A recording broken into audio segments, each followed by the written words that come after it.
சிந்தாமணியினுடைய 125வது ஆண்டு நினைவை ஒட்டி அற்புதமான இந்த விழாவை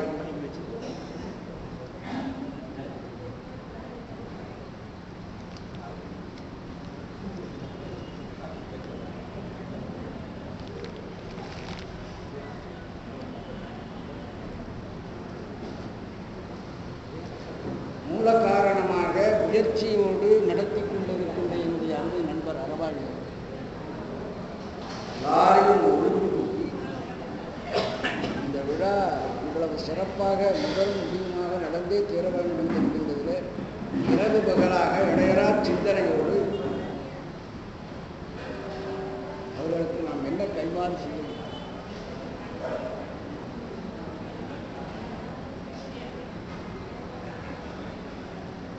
அதோடு என்னையும் அழைத்து என்னுடைய புன்முடிகளையும் கேட்க தயாராக இருக்கிறார். என்னுடைய நன்றியர்களையும் வணக்கத்தையும் வயது முதிர்ந்தவர் என்கின்ற வழியில் அவருக்கு தீர்க்கமான ஒரு ஆசையும் இந்த விழாவுக்கு என்னுடைய அருமை நண்பர் ஜீசங்கர் அவருக்கு நெடுங்காலமாக அவர்கள் எனக்கு சொல்லி வருகிறார்கள், நீங்கள் சொற்பொழிவு போவதையெல்லாம் நிறுத்திவிட்டு கொஞ்சம் எழுந்து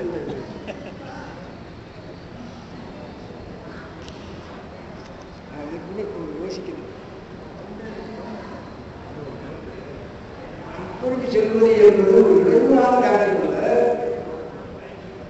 ஆனால் சில ரகத்தை சிலருடைய நிர்பந்தங்களுக்கு நான் பணியிட வருகிறார்கள். இவ்வளோ அரவாய் சொல்கிறார், நீங்கள் அங்கிருந்து வந்து போகிறவர்கள் இன்றைக்கு ஒரு நாள் நான் வராமல் இருக்க முடியுமா? இதுதான் ஒரு பிரச்சனை. அன்பினாலே அழைத்து வருகிற போது நாம் போக முடியாமல் இருக்கிறது. அதனாலே சில சக்கடங்களிலும் ஆரம்பிக்கிறோம். அதனாலேதான் கைதை இழந்த மன்றம் எனக்கு ஒரு 3 ஆண்டுகளுக்கு முன்னாலே இவர்களெல்லாம் சேர்ந்து ஒரு அழைப்பை விடுத்தார்கள். நாம் இது எதையாவது பார்க்க வேண்டும், நம்முடைய அறிவு கேட்டிய வரையில் எதையாவது கண்டுபிடிக்க முடியுமா என்று அந்த நூலை திரும்பி திரும்பி படித்து பார்த்து பல இடங்களில் அர்ச்சனாக்கள் விளங்காத நூல்கள் என்று சில இடங்களை குறித்து வைத்துக் கொண்டு தெய்வம் ஆராய்ச்சி கொண்டுதான் இருக்கிறேன். எனக்கே ஒரு தெளிவு பிறந்தால்தான் அந்த நிலையிலே நான் இறக்க முடியும். அவ்வளவு சுலபமான விஷயம் இது சொல்லிவிட முடியும். சிந்தாமணி மிக மிகச் சிறப்பான ஒரு நூல். அதே நேரத்தில் சிந்தாமணிக்கு கிடைத்த உரையாசிரியர் மிக மிகச் சிறப்பாகும். அப்படி ரெண்டும் சேர்ந்து அமைவது சிறப்பு. அந்த அமைப்பு பாருங்க, திருத்தேவர் சிந்தாமணியை செய்தார், அர்ச்சனாக்கியர் சிந்தாமணிக்கு உரை செய்தார், கணிதாத்தா ஒயசா அவர்கள் சிந்தாமணியை பதிப்பு செய்தார்.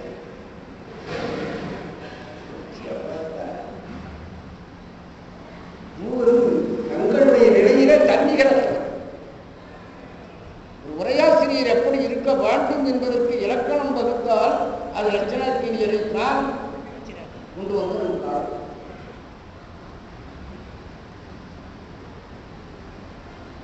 இதுல பதிப்பு செய்கிற பொழுது 2-3 வகை. ஆராய்ச்சி பதிப்பு, பயிற்று பதிப்பு. பலரும் படிக்க வேண்டிய முறையிலே செய்வது எல்லாரும் செய்தியை தெரிந்து கொள்ள வேண்டும். அப்படித்தான் சீமுந்திரன் அவர்கள் சங்க இலக்கியம் முதற்கொண்டு தற்கால இலக்கியம் வரையிலையும் எல்லாருக்கும் முதல்ல நூல் இருக்கிறது என்பது, இந்த நூலில் இந்த விஷயம் இருக்கிறது என்பது கொஞ்சம் தெரியட்டும். பெரிய கொடை, பெரிய ஆராய்ச்சி பதிப்போடு இருந்தால் எல்லாரும் தொடமாட்டார்கள். இதோ கல்லூரியில் படிக்கின்ற மாணவர்களுக்கு ஒரு சிலர் அதையும் PhD பண்ண வேண்டிய அவசியம் இருந்தால் இப்போ அதை கூட பணம் கொடுத்து வாங்கி வருகிறார். அவர்களுக்கு இந்த ஆராய்ச்சி பதிப்பு இருக்கிறவர்.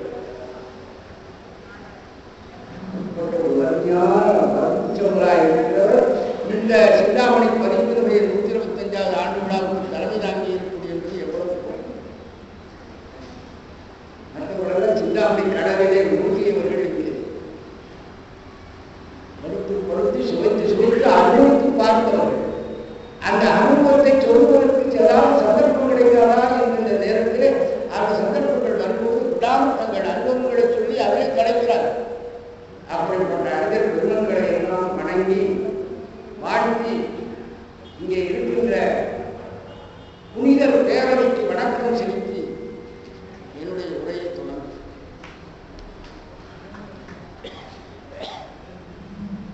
சிந்தாமணி என்றால் நினைத்தலை கொடுக்கக்கூடிய மணி என்று சொல்வார்.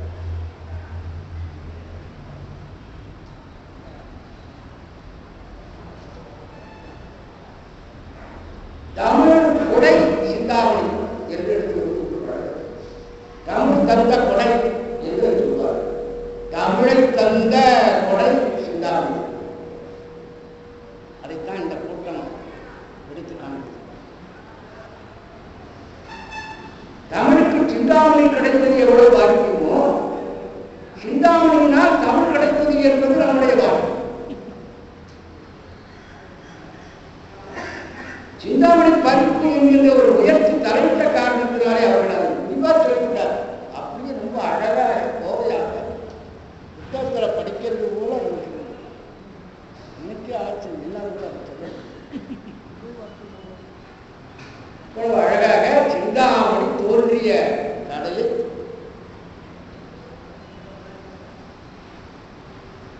சிந்தாமணி பழைய பாட்டு. காமத்தின் சுவை கண்டார் காமநூல் என்கின்றார். தர்ம நீதி காமத்தின் நிலை கண்டார் தர்ம நூல் என்கின்றார். தவங்கள் சார்ந்த நாமத்தின் நலம் கண்டார் ஞான நூல் என்கின்றார். நயந்தோர்க்கெல்லாம் சேமத்தை அருளுகின்ற சீவக சிந்தாமணியை செய்து தந்தார். அப்போதுதான் இவர்கள் சொல்லிக் கொண்டிருந்தார் கம்பன் கலைநிலை எழுதிய ஜெகவீரபாண்டியனாரை பற்றி. அந்த ஜெகவீரபாண்டியனார் சிந்தாமணியை பற்றி கம்பன் கலைநிலை பல பாகங்கள் எழுதியவர். பல பாகங்களாக மிக்க அளவுக்கு எழுதுவார்கள். அற்புதமான நூல். அதைத்தான் அவர்கள் படித்திருக்கிறார்கள்.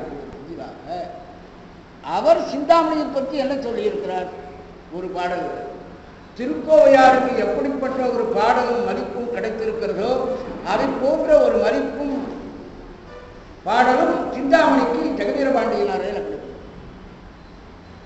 ஆரணங்கான் என்பர் அந்தனர் யோகியர் ஆகமத்தின் காரணங்காண்பர் காமுகர் காம நன்னூலர் என்பர் ஏரணங்கான் என்பர் எண்ணர் எழுத்தென்பர் இன்புலவோ சீரணங்காய சித்தம்பல கோவையை செப்பிடனே என்று சித்தம்பல கோவையாரும் பாடல். அதான் சொல்கிறார் காமத்தின் சுவை கண்டார் காமநூல் என்கின்றார். நம்முடைய படித்தவர்களுக்கு தான் தெரியும். பாட்சாயனுடைய காமசூத்திரா தேவையில்லை. சிந்தாமணியில் அவ்வளவு விஷயம் சொல்கிறார்.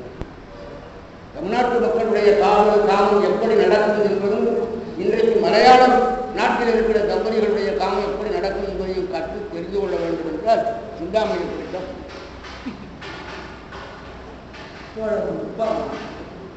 பள்ளியறைக்குள்ள நடக்கிற விஷயத்தை திருத்தப்பிரியவர் எவ்வளவு அழகாக தெரிந்து வைத்திருந்து சொல்லி இருக்கிறார். அனுபவத்தில் இருக்கிறவர்களே தெரியாது. நாம் தெரிந்து கொள்ள வேண்டிய விஷயம். இதை கூட இன்னொரு காமம் பிடிக்க வேண்டிய அவசியம் இல்லைன்னார். அதே போல கேவலஞானம் என்கின்ற மிக உயிரிய ஞானத்தை பெறுவதற்கு அடிப்படையான தர்மங்கள் எவை, எந்த வகையில் நின்றால் அந்த உச்சியை சென்று அடையலாம். இதை சிந்தாமணி சொல்வதை கூட வேறொரு சாஸ்திரம் சொல்லார்.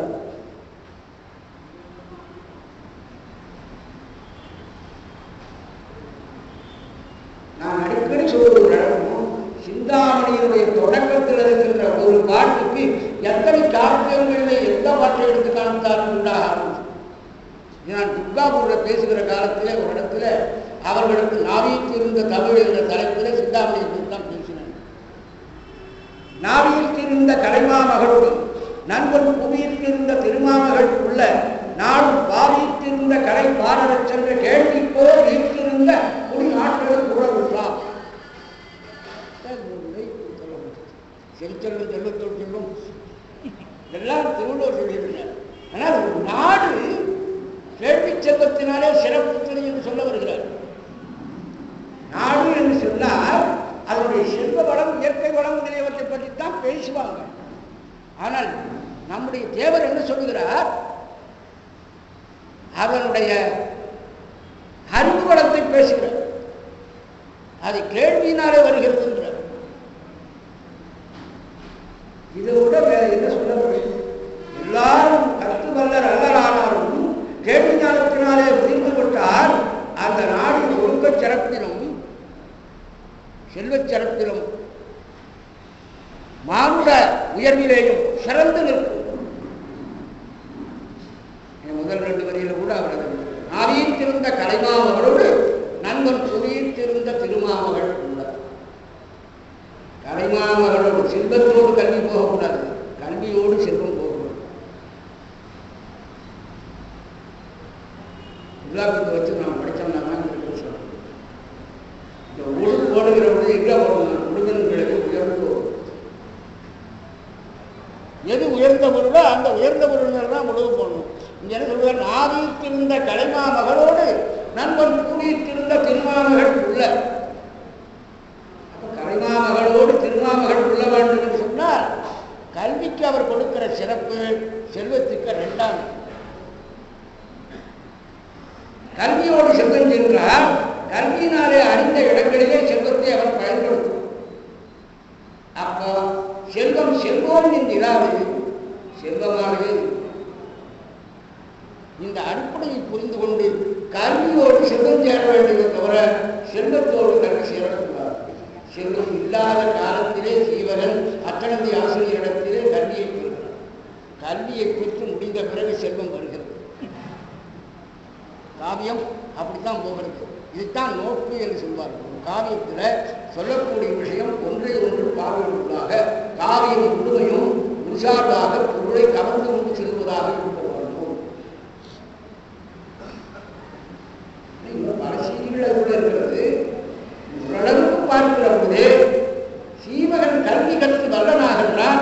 அப்பொழுது செல்வம் என்பது அவரிடத்தில் இல்லை. சாதாரண ஒரு குடிமகன் ஒரு நாள் தான் கருதப்படுகிறான். கந்துக்கடல் என்கின்ற வணிகன் வீட்டிலே அந்த குடிமகன் ஒருவனாகத்தான் அவன் இருக்கிறான். நமக்கு பெரிய செல்வமுடையவனிடம் சொல்வது இந்த கல்வியில் உயர்ந்து ஓங்கி விடுகின்ற நிலைகள் இறுதியிலே அவனுக்கு செல்வம் வந்து அடைகிறது. இந்த கல்வி வந்த ஒரு பாடு செல்வம் வந்தால்தான் அந்த செல்வம் பயனுள்ள வகையிலே பயன். அப்படி எல்லாரும் கல்வி வல்லராக இருந்து அதற்கு செல்வத்தை கொள்வார்கள் என்றால் அதனால என்ன ஆகும்? நாடு பயன்படும், நாடு நாடாகும். அடிப்படையிலே நாட்டு வளம் என்ற பேரில் வேற எதையோ சொல்லாமல் எடுத்த இடத்துல அவர் சொல்கிறார். இதுதான் சிந்தாமணியுடைய தனிச்சல். தமிழிலே சிறந்த நூல்களுக்கு சிலவற்றை எடுத்துச் சொல்லுகிற பொழுது சிந்தாமணியை மறக்கும்.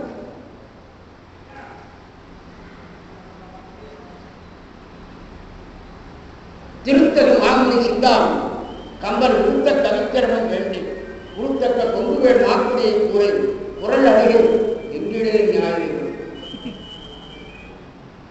ஞாபகத்தில் முதல்ல வந்து சிந்தாமணி தான் பாடம். கடைசியில் திருக்குறளை சொல்லி பிடிக்கலாம். சிந்தாமணியை சொல்லி கம்பராமாயணத்தை சொல்லி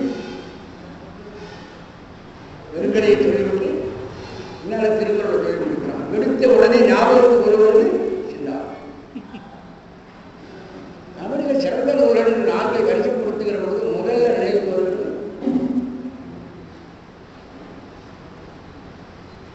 சிந்தாமணிக்கு ஒரு தனித்தன்மை.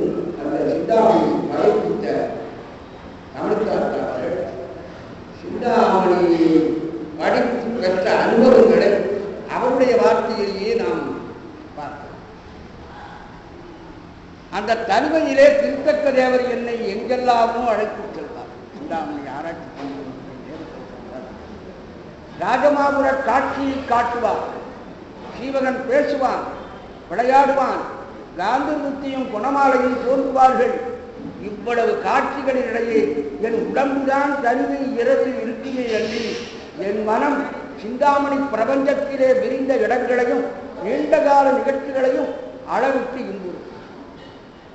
சிந்தாமணியிலும் அதன் உரையிலும் மூழ்கியிருந்த எனக்கு மற்ற வேளைகளில் கவனம் செல்லவே இல்லை. அந்த நூலின் புதுமை சுவையை நுகர்ந்து நுகர்ந்து இன்புற்றேன்.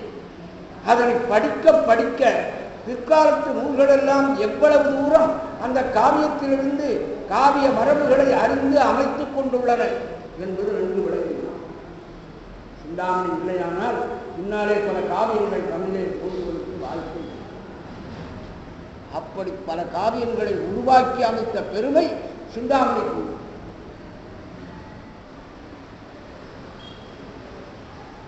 இவ்வளவோ இலக்கணங்களை சிந்தாமணியிலிருந்து கம்பர் கற்றுக் கொண்டிருக்கிறார், சேக்கிழார் கற்றுக் கொண்டிருக்கிறார். பல பேர் தெரியுதோ செந்தமிழ் காவியங்களுக்கெல்லாம் அதுவே உரையாணி என்பதை அறிந்து உங்களிடத்தில் பேசுவதற்காக உங்களுக்கு சொல்லவில்லை, எல்லா இடங்களிலையும் உண்மையாக சொல்கிறோம். இது சைவ கூடங்களில் பேசுகிறவர்கள் கூட நான் பேசுகிறேன். ஏனென்றால் பெரிய புராணம் தோன்றுவதற்கு ஒரு வகையில் அடிப்படை கருவியாக இருந்தது சிந்தாமணி. அது எதிர்நிலையாக இருந்தாலும் சரி, உடன்பாட்டு நிலையாக இருந்தாலும் சரி. சோழ சக்கரவர்த்தியின் உள்ளத்தை புனிக்கும் காவிய ரசம் அந்த நூலில் இருப்பது உண்மை என்று நான் உணர்ந்தேன். ஒரு முகவரியிலேயும் சிந்தாமணிக்கு எழுதின முகவரியிலேயும் கூட ஒரு தேவார பாசுரத்தை முதல்ல எழுதுகிற முகவரி ஆசிரியர் ஐயர். அது கைன நூலாயிற்றே என்று அப்படி நினைத்து பார்க்க மாட்டார். தன்னுடைய வழிபாடுகள் ஒரு வணக்கத்தை முதல்ல கொடுத்து கொண்டு அதுக்கு பிறகு முன்னூறு எழுதுவர். அவர் சொல்றார், சோழ சக்கரவர்த்தியினுடைய உள்ளத்தை புனைக்கின்ற காவிய ரசம் அந்த அரிய நூலில் இருப்பது உண்மை என்று நான் உணர்ந்தேன். வகுப்பறையில் பாடம் சொல்லும் பொழுது இதை நான் உணர்ந்தேன்.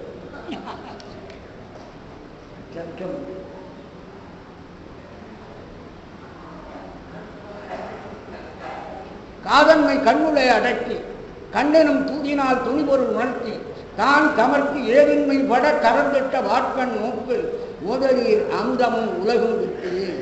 இந்த கேமசிரியார் இளவக பாட்டை நான் வகுப்பறையில் 3 மணி நேரம் நடத்தினேன். அந்த வாரத்தில் இந்த காப்பியத்துக்கு பீரியடே வாரத்தில் 3 தான். அந்த 3 பீரியடு இந்த ஒரு பாட்டு தான் நடந்திருக்கு. இன்றைக்கும் 40 படிக்க மாணவர்கள் ஆழமாக அதை விசாரிப்பதற்கு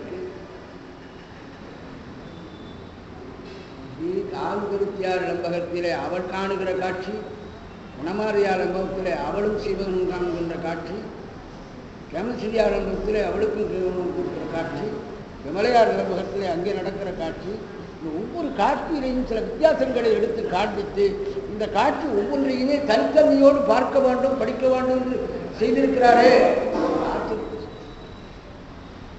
ஒரே ஒரு சீதையும் ராமனும் கண்ட காட்சியை வைத்துக்கொண்டு கம்பனை நாம், ஆனால் இத்தனை விஷயங்கள் வருகிற காலத்திலே அத்தனையிலேயும் ஒவ்வொன்றிலேயும் ஒரு கோணத்தை மாற்றி அமைத்து அதை ரசிக்கும்படியாக செய்திருக்கிறார். பெரிய புராணம் வந்தே இருக்காது சிந்தாமணியை சோழ அரசன் படிக்காமல் இருந்திருந்தாங்க. அது வந்து சேக்கிழார் சொன்னார். அவர்களுடைய அந்த திருமுறை கண்ட புராணம் சேக்கிழார் புராணத்தை வச்சுட்டு தான் நாம் சொல்றோம். இந்த இடத்துல புதுசாக ஒன்றும் சொல்லலாம். சேக்கிழார் புராணம் என்ன சொல்கிறது? சோழவேந்தன் சிந்தாமணியை திரும்ப திரும்ப படித்து அதன் சுவையிலே பெரியும் முழுகியிருந்ததைக் கண்டு கவிஞராகிய அமைச்சராகிய சேக்கிழார் அதை விட அருமையான சைவ நாயன்மார்களுடைய சரித்திரத்தை நான் உனக்கு சொல்லுகிறேன், அப்படியும் இதை விட சிறப்பான ஒரு காவியம் இருக்க முடியுமா என்று கேட்டபொழுது அதை செய்து தருவதற்காகத்தான் பெரிய புராணத்தை எழுதினார். அப்ப சோழாசன் சிந்தாமணியை படித்ததை முகாமல் இருந்திருப்பார். ஆனால் பெரிய புராணத்தை எழுத வேண்டிய தேவை தான் அவர்கள் சொல்கிறார். அதே சிந்தாமணி ஏதோ ஒரு வகையில சைவர்களுக்கு ஒரு பெரும் கொடையை அளிக்கும். இன்னைக்கு கேட்கிறவர்கள் சொல்றாரு, சைவத்துக்கு ஒரு சேக்கிழார் கிடைத்த மாதிரி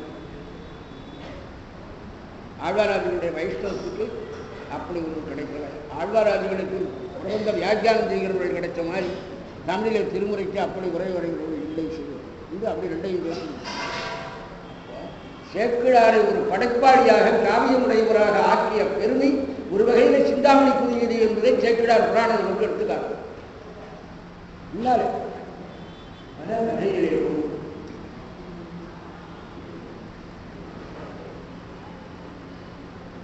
சிந்தாமணி பின்னால் இருக்கிற பல நூல்களை பயன்படுத்தி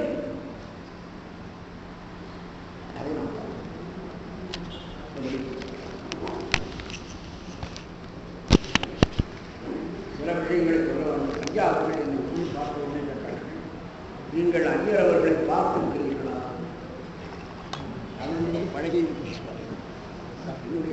பார்க்கிற பொழுது அவரோடு பழகக்கூடிய வயசு இல்லை.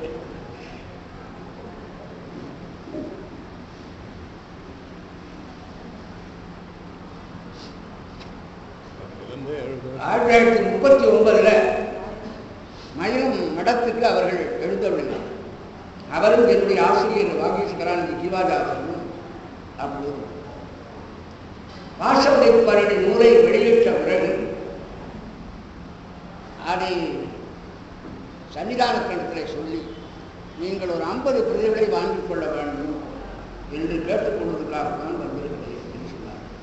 அப்படி சன்னிதானத்தில் கட்டளையிட்டார். உள்ள ஒரு ஜங்காலத்திற்கு அதை வெளியில் இருந்து அந்த தென்னையில் போட்டு அவர் நடுவில் ஈஸ்வரில் சன்னிதானம் உட்கார்ந்திருந்தார்கள். 2 பேரும் கொஞ்ச நேரம் பேசிக் கொண்டிருந்தார்கள். 50 நூல்களை வாங்கிக் கொள்ளலாம் என்று சொல்லி உடனடியாக அந்த புதிய தொகையை கொடுத்தார்கள். இந்த நிலையிலே அந்த சிறு வயதிலே அதுக்கு பிறகுதான் மயிலத்திலே முருகன் செந்தமிழ் கழகம் என்று ஒரு கழகம் ஆரம்பித்தது. அதுக்கு பிறகுதான் மயிலத்தில் தமிழ் கல்லூரி என்று ஒரு கல்லூரி ஆரம்பித்தது. எனக்கு கூட அது ஞாபகம் வருகிறது.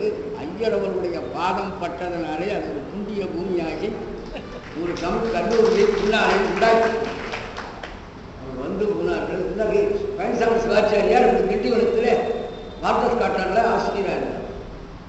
அவரது வேதவரியமாக சத்திரத்து வாசலில் கொண்டு ஒரு கட்டிலை போட்டுவிட்டு அந்த கட்டில் மேலே ஐயரவர்களை உட்கார வைத்து மற்றவர்களெல்லாம் கீழே உட்கார்ந்து பெற்றார்கள். அதை பின்னாலே சிவாச்சாரியார் அவர்கள் நினைத்துள்ளார்.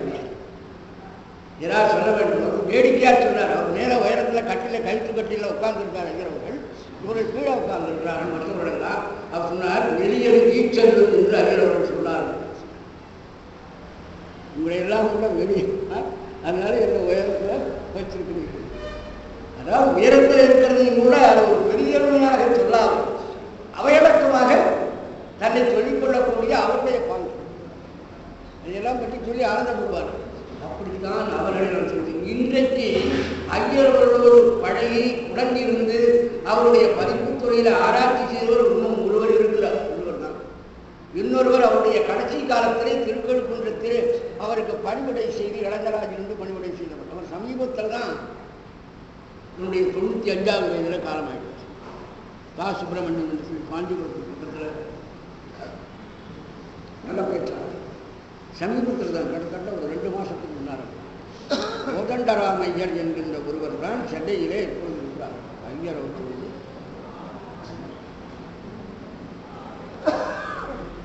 நான் 47 புலவர் தேர்வு எழுதிய உட்பாடு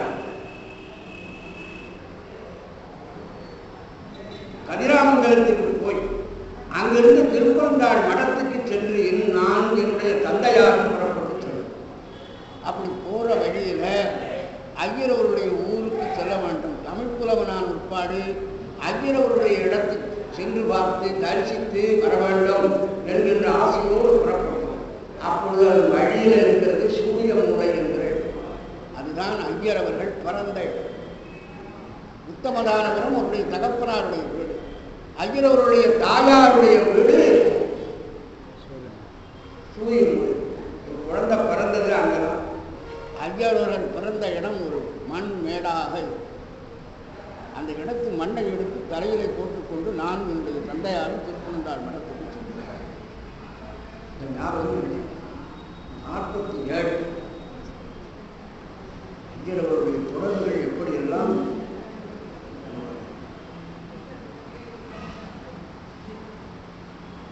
பின்னாலே என்னுடைய ஆசிரியர் விவாதா அவர்கள் ஐயரவர்களை பற்றிய பல விஷயங்களை சொல்லுவது. ஏதாவது ஒரு கண்டுபிடிப்பு வருமானால் அந்த கண்டுபிடிப்பு வந்தவுடனே மகிழ்ச்சியினாலே அவர்கள் தோளை தட்டி கொள்வார்.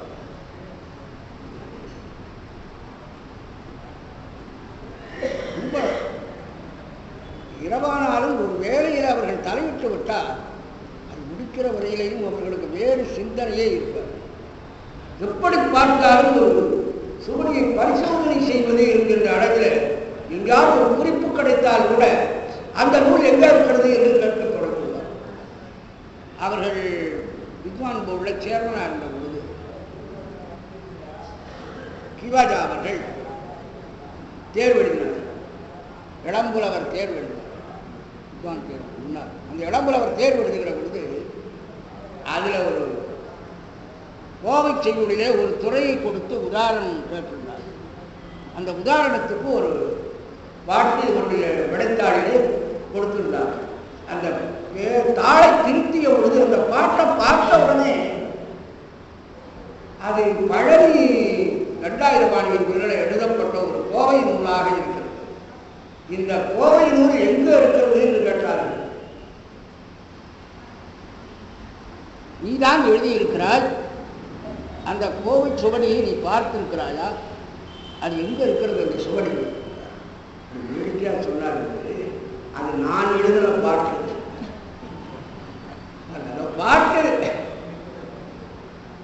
பாட்டை பார்த்த உடனே அந்த கோவை எங்க இருக்கு? அப்ப அவருடைய மூச்சு துடிப்பிடுவார்கள். எப்படி பார்த்தாலும் தமிழ் ஒன்று கிடைக்குமானால் அதை உடனே பற்றிக் கொள்ள வேண்டும் என்கின்ற ஒரு ஆசை எல்லா இடங்களிலும் அவர்களுக்கு. அவர் ரொம்ப விரும்பி ஒரு பாரத பாடலை சொல்வார்கள். அது இவரிடத்திலே சொல்வார்கள். அவருடைய ஆழமான ஒரு கதையை சொல்லிவிட்டு அப்புறம் நாம் சிக்காவிட்டு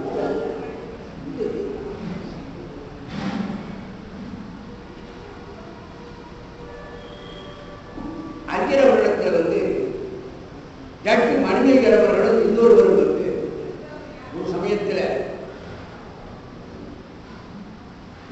கிவாஜாவுக்கு அவருடைய மாணவர் கிவாஜாவுக்கு அண்ணாமலை பல்கலைக்கழகத்தில் பாஷாத்தி விஜயகர மகாத்மான் ராகவியங்காருடைய இருந்த இடமாகிய பேராசிரியர் பதவியை ஏற்பாடு செய்திருக்கிறோம், உங்கள் மாணவரை அதற்கு அனுப்புவதற்கு சம்மதிக்க வேண்டும், அதுக்காகத்தான் உங்கள் இடத்துல வந்திருக்கிறோம்.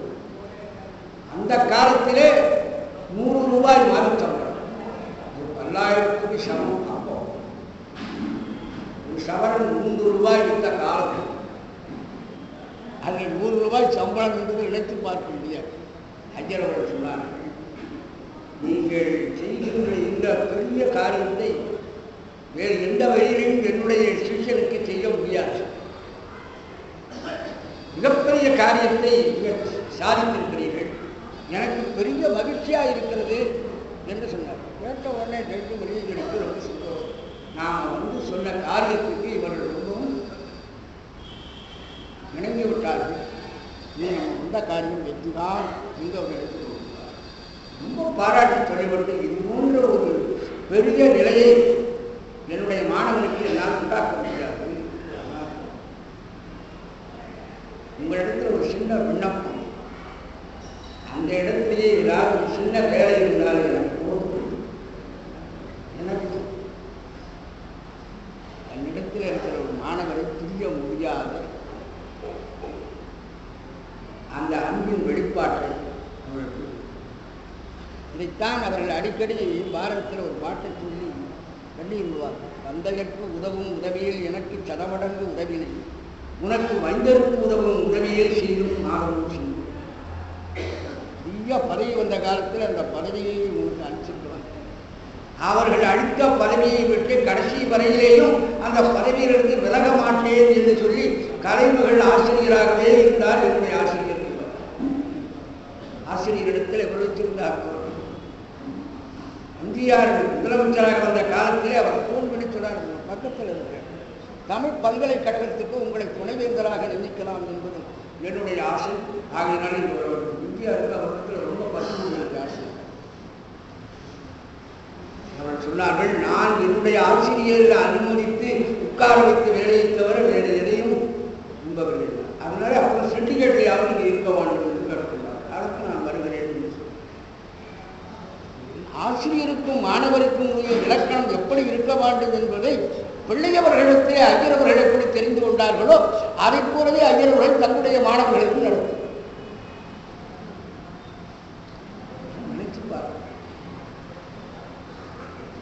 நச்சினார்க்கினியரை பற்றி ஐயரவர்கள் ஒரு பாடல் எழுதியிருக்கிறார். எவன் ஆலவாயிலிருந்து அமுதவாயுடையனை என்பது, எவன் பண்டை பருவல் போல இரவாதி நிலவ உரை எழுதி ஈந்தோ, எவன் பரம உபகாரி, எவன் நச்சினார்க்கினியன் எனும் பேராளர், அவன் பாத மலர் இருபோதும் எப்போதும் என் அகத்து மலர்ந்த மண். ஐயரவர்கள் அர்ச்சனாக்கிரியரை பற்றி விஜயபார் அர்ச்சனாக்கிரியர் என்ற ஒரு உரையாசிரியர் இல்லை என்றால் என்னால் எதையும் தெரிந்து கொள்ள முடியாது. அர்ச்சனாக்கிரியரே என்றார் பிறரும் என்று இந்த பிறர் யார் என்பதை தேடி கண்டுபிடிப்பதற்குள்ளே நான் பட்ட சிரமம். எத்தனையோ தமிழர்களை அவர் மேற்கோளாக காண்பிக்கிறார். அந்த மேற்கோளாக காண்பித்த தமிழர்கள் எல்லாம் ஏதாவது இருக்கிறதா இல்லையா என்பதை தேடி இன்று வரை ஐயரவர்கள் தேடி கண்டுபிடித்த நூல்களை விட்டு புதிதாக ஏதாவது ஒரு பழந்தமிழ் நூலை கண்டுபிடித்தார்களா என்று பார்த்தால் அவர் அகப்படவில்லை என்று விட்ட பாட்டை திரும்ப கண்டுபிடிக்கிறார் இன்று வரை. ஒருவேளை ஐயரவர்கள் இந்த பணியை செய்யாமல் இருந்திருப்பார்கள். ஆனால் தமிழ் என்ன ஆகும்? சிந்தாமணியை செய்ய வேண்டும், பதிப்பிக்க வேண்டும் என்ற முயற்சியில் வந்த காரணத்தினாலே தான் அவருக்கு சிந்தாமணியை தொட்டு அதன் உரையை தொட்டு தமிழர்கள் பலவற்றை தேட வேண்டும் என்கின்ற ஆர்வம் வருகிறது. அதனாலே கட்டத்தட்ட அவருடைய வாழ்நாளில் இந்த 87க்கு பிறகு இருந்தவருடைய காலம் முழுமை பதிப்பு முயற்சியிலேயே நான் அந்த நூற்றாண்டு காலம் அவர்கள் சும்மா இருந்திருப்பார்கள். ஆனால் இதற்கு செம்மொழி தமிழாய்வு மையம் என்று ஒன்று செயல்படுவதற்கு நாம் நம்முடைய தமிழை உயர்தனி செம்மொழி என்று சொல்லிக் கொள்வதற்கு 2000 ஆண்டுக்கு முற்பட்ட தமிழ் இலக்கியங்கள் தமிழுக்கு இருந்தன என்று பேசுவதற்கே இடம்.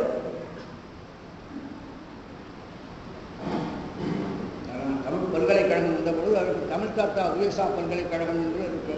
ஐயரவனுடைய பெயரை அமைந்து அவருக்கு ஒரு யூனிவர்சிட்டி கிடையாது, ஒரு தெரு கிடையாது, ஒரு நகர் கிடையாது. தமிழை தந்த ஒரு மாமுனிவருக்கு நாம் செய்திருக்கிற கொடை அப்படி. ஏதாவது ஒரு பாலம் இருக்கா, ஏதாவது ஒரு நகர் இருக்கா? அவரிடையே 100 வச்சு பிஹெச்டி வாங்கினவர்கள் நிறைய பேர். புறநானூறும் அகநானூறும் கலிப்பூரும்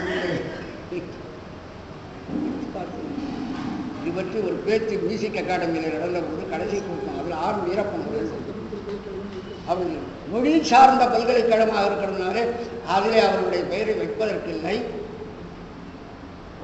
ஏன் வைப்பதற்கில்லை? அவர் தமிழொன்றே அறிந்தவர். தமிழ் பல்கலைக்கழகத்தில் அவருடைய பெயரை வைக்க முடியாது அவர் என்னமோ சொல்றார்.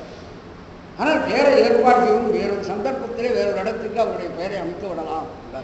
மறுநாள் அவர் அமைச்சர் பதவியிலிருந்து விளக்கப்பட்டார். மறுநாள்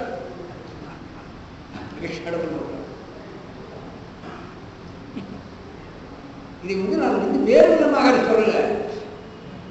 ஐயரவர்கள் கொடுத்த கொடை தமிழுக்கு எப்படிப்பட்ட கொடை, அந்த கொடைக்கு மூலமான தூண்டுதல் சிந்தாமணி. ரெண்டும் பார்க்கணும், நினைச்சு பார்க்கணும். அதனால்தான் இந்த 125 ஆண்டு விட கொண்டாடப்பட வேண்டும் என்று யாரும் நினைக்காத ஒரு விடயத்தை இங்கே நினைத்து நடத்துகிறார்கள் சொன்னால் நாம் நினைச்சு பார்க்கணும். இது சென்னையில பெரிய அளவுக்கு கொண்டாடப்பட வேண்டும். இத்தகைய விழாக்களை அரசே செலவிட்டு செய்ய வேண்டும். எதற்கும் செலவிடுகின்ற அரசு இதற்கு செய்யல. ஆனால் இதை செய்ய வேண்டும் என்று உங்களுடைய ஊக்கத்தை பார்க்கும்போது எனக்கு அது பெரிய மகிழ்ச்சியாக இருக்கு. தேதி மாற்றினாலும் கூட நிச்சயமா வந்தாங்க. அதனால தேதியை மாற்றி வச்சிருக்காங்க.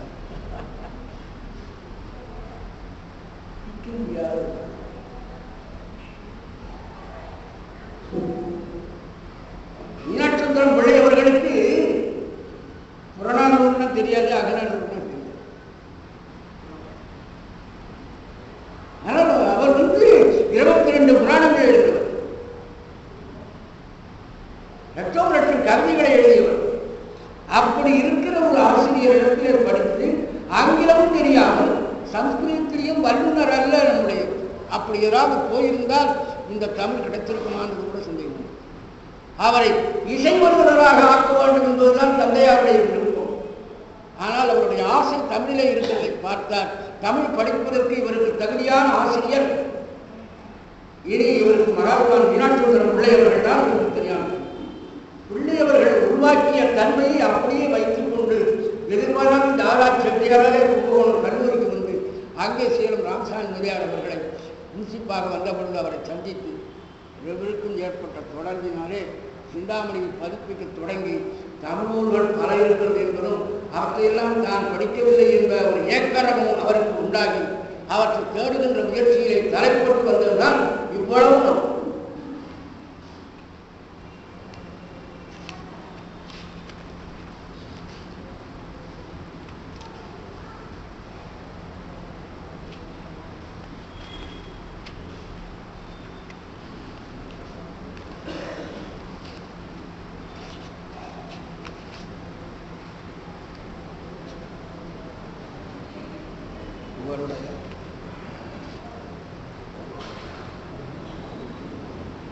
ஐயர் அவர்களுக்கு தமிழ் கற்பித்த ஆசிரியர்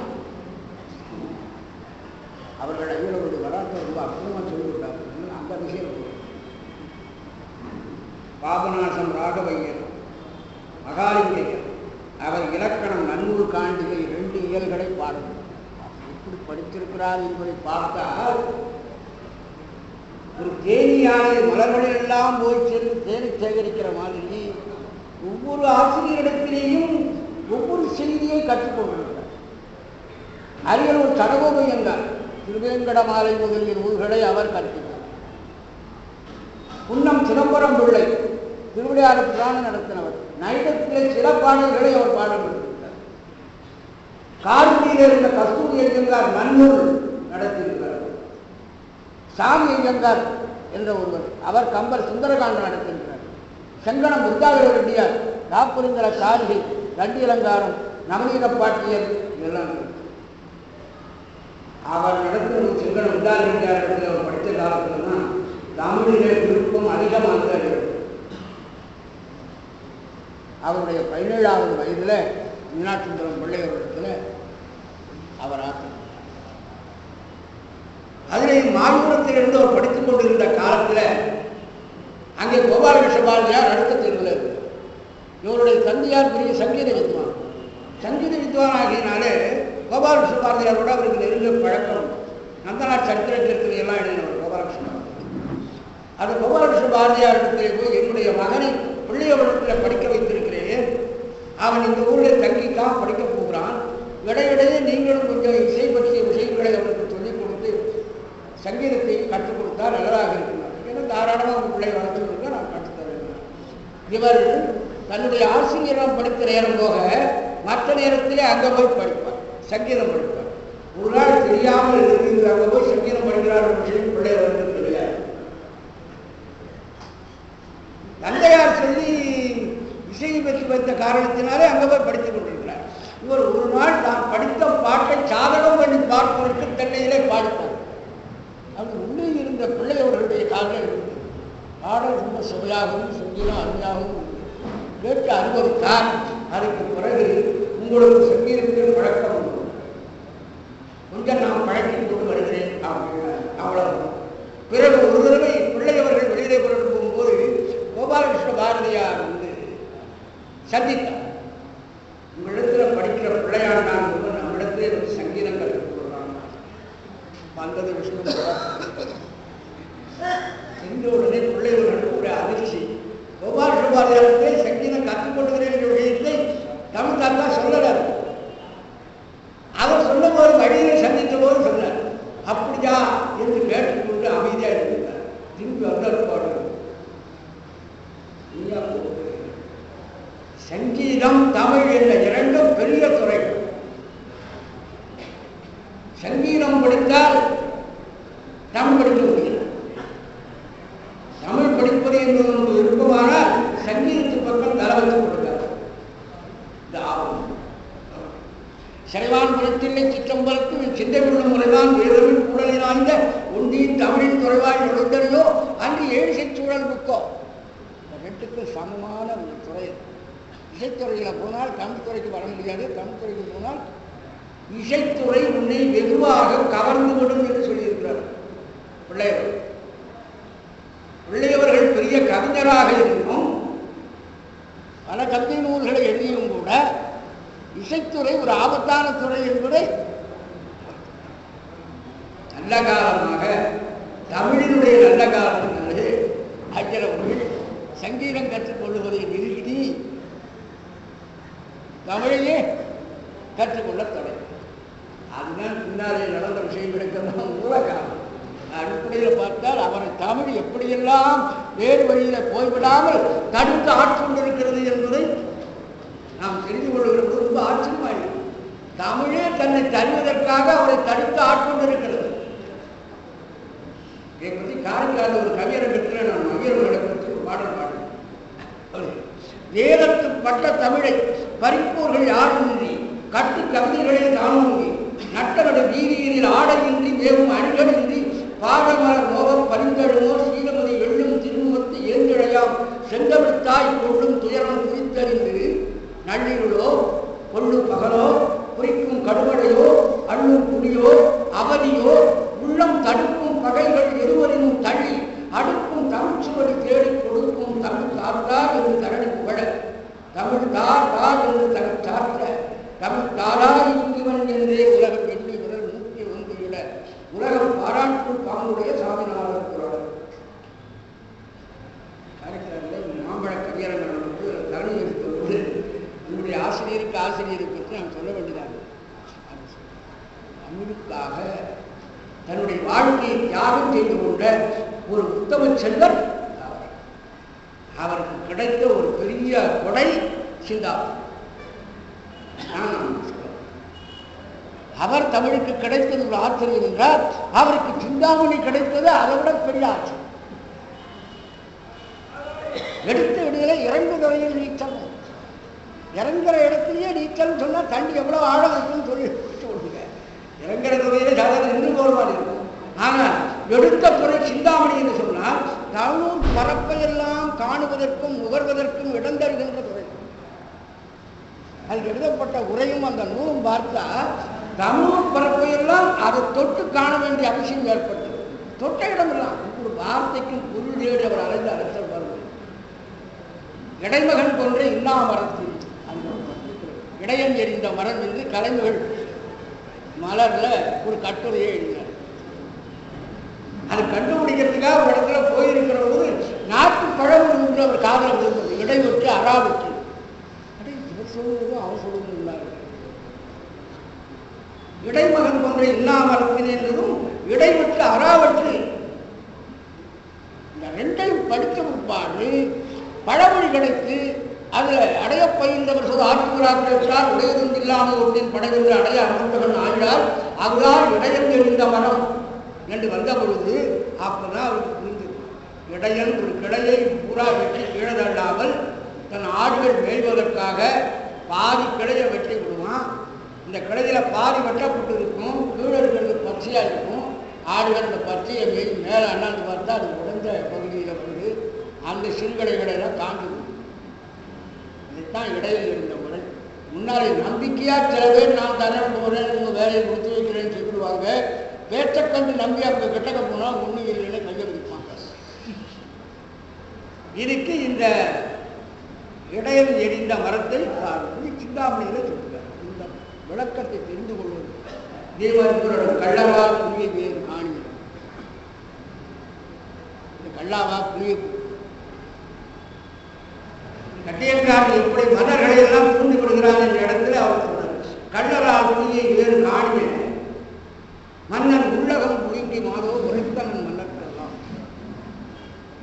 வந்த அரசுகளை எல்லாம் சட்டம் கொடுத்து அவர்களெல்லாம் போட்டு ஒருவரை ஒருவர் அடித்து அழிந்து போனால் காந்திரத்தை தான் பற்றி கொள்ளலாம் என்று கட்டியங்காரன் ஒரு கணக்கு போட்டு கள்ளரால் புலியை வேறு காட்டில் வந்தா திருடம் வந்துட்டான் இவங்க மணியில் இருக்கிறத படிக்கிறதுக்கு. அப்போ அந்த திருடனை பார்த்து புலி வந்து விட்டுறப்பா புலியை ஒழிச்சு கட்டிட்டு அதுக்கப்புறம் நான் நீங்க எப்படி வேணாலும் பேசிக்கிறோம். அப்போ புலியை ஒழிச்சு கட்டுற விவகாரத்தில் திருடம் போட்டான்னா நமக்கு நல்ல இந்த விஷயத்தை தெரிந்து கொள்வதற்கு அவர் பட்டிருக்கிற சிரமம்.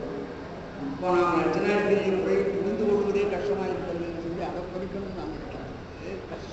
இது ஏதோ இருட்டில் குருடம் போய் வழி தெரியாமல் தடவி கொண்டிருக்கிறது போல ஒன்றுமே ஒரு ஆதாரமும் இல்லாத நேரத்தில் சிந்தாமணியிலே நுழைந்து அவர் கண்டுபிடித்த விஷயங்கள்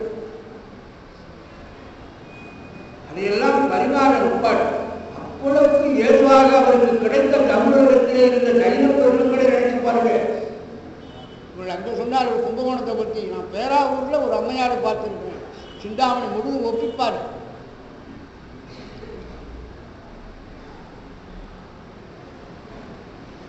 அப்படி மற்ற நூல்களிலே பயிற்சி உள்ளவர்களுக்கு உண்மையாக சொல்லக்கூடியவர்கள் யார்?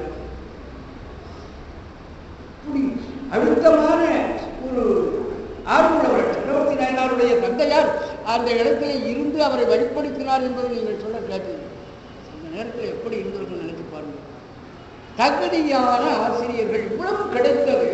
தமிழ் தெய்வமானது தன்னை வெளிக்கொணர வேண்டும் என்பதற்காக அவரை உண்டாக்கி வைத்து அவருக்கு தேவையானவர்களை எல்லாம் அதுவே இணைத்தார். அவ்வளவு வாய்ப்புகளும் கிடைத்ததனால் அவர்கள் ஆராய்ச்சியை ஊக்கம் செய்யவும் முடிந்தது. மேலும் மேலும் பல நூல்களை ஆராய்வும்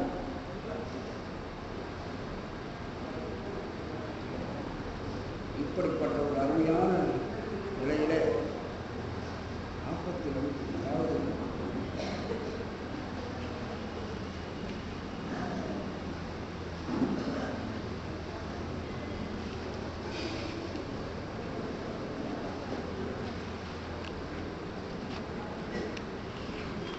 பதிப்பு முறையை பற்றி அவர்கள் சொல்லுகின்ற ஒரு இடத்தை இங்கே நாம் பார்க்கிறோம்.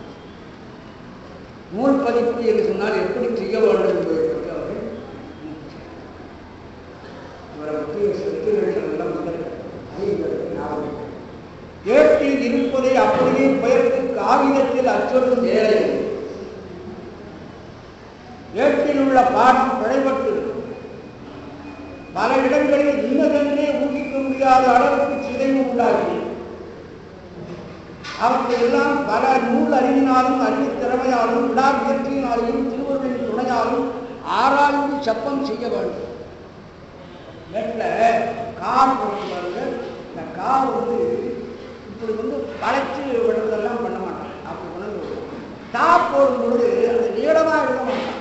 அந்த இடத்துல கொண்டு அப்படியே விட்டுடுவான். காவெல்லாம் காவார் தெரியும். சிந்தாமணியின் தொழிலையும் அமெரிக்கா அந்த மாதிரி சண்டை யானை இசைக்கு கட்டுப்படுகிறது. காரணம் என்ன? யானை நாகத்தில் தோற்றுதலில் அப்படின்னு அந்த சுவடி.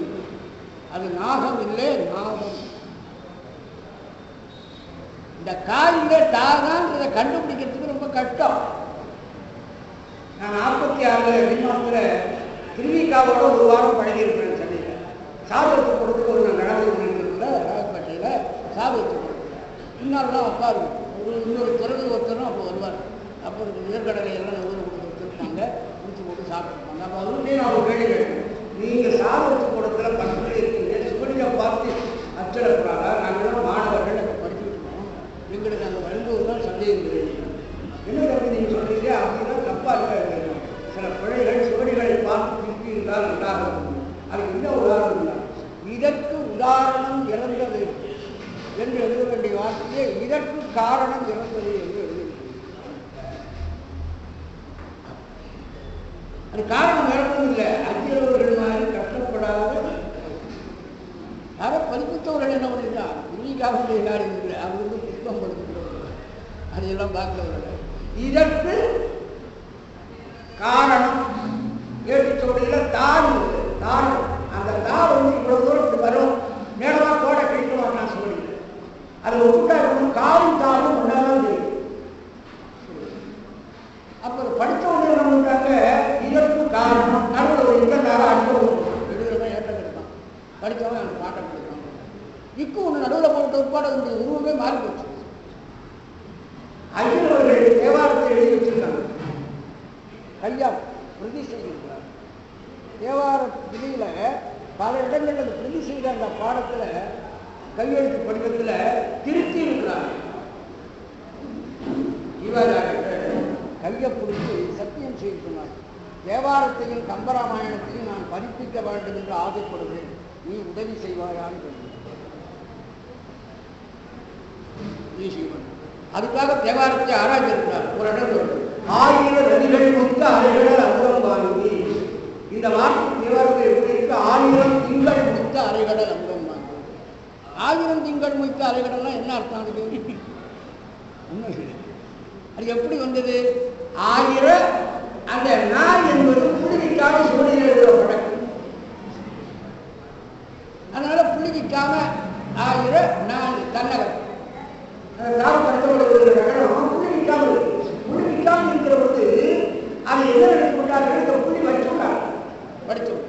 ஆயிரம்னு வச்சுட்டாங்க. அப்புறம் திகழ் இருக்கிறதுல ஒரு இங்கனாவை போட்டு 1000 திங்கள் வடிவோட மாறி போச்சு வடிவு. அந்த 1000 திங்கள் எல்லா திருமொழியிலையும் ஒன்று. அதுக்கப்புறம் அதுக்கு திருத்தத்துக்கு வேலையே இல்லை. இப்போ அந்த ஐயர்கள் நூலில் இருக்கக்கூடிய அந்த கையெழுத்து விதியில் அவங்க திருத்தி இருக்கிறத பார்க்குற போது தான் அது உண்மையான வடிவம் கூடியது. சமீபத்தில் ஒரு பள்ளியில் முறை பதிப்பு வந்திருக்கிறது. அதுதான் மாற்று எவ்வளவு கஷ்டம் பதிப்புல சுவடிகளை பார்க்கிற போது எவ்வளவு சிரமங்கள் உண்டு. துல்லாப்பிய சுவடி பரிசோதனைக்காக கொஞ்ச நாள் சாதி சுப்பிரமணியம் நானும் ஒவ்வொரு சுவடிகளையும் கொடுத்தாங்க. ராஜ்யமேற்றில் பி. சுப்பிரமணியம் அவர்கள் திருவனந்தபுரத்தில் இருந்த காலத்தில் துல்லாப்பியத்துக்கு ஒரு சுத்தமான சுவடி பதிப்பு கொண்டு வருவாங்க. சுவடி படிக்கிறது எல்லாரும் படிக்க முடியாது. நாங்கள் ஆசிரியர்கள் இருந்த காரணத்தினால அவருடைய பழக்கத்தில் சுவடி படிக்கிற பழக்கத்தில் அதில் மேலே புளி இருக்காது, காது இருக்காது, கொம்பு இருக்காது, சுழி இருக்காது, இதெல்லாம் இருக்காது. நாம தான் அதை வச்சு படிக்கணும்.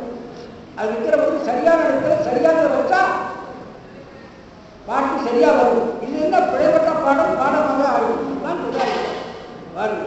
திக்கு தெரியாத காட்டில் நுழைந்து தாமே வழியமைத்து காடு நாடாக்கிய பெருந்தொண்டர்.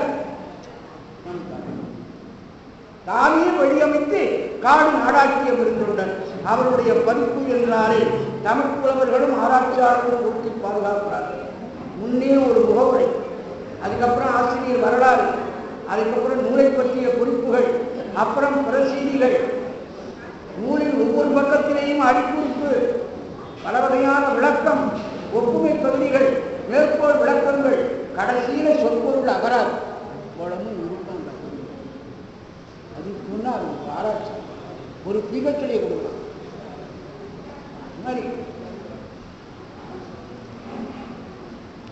ஐயர்களுடைய தபால்களை வெளியிட்ட பொழுது 28/7/21 தபால்களை வெளியிட்ட பொழுது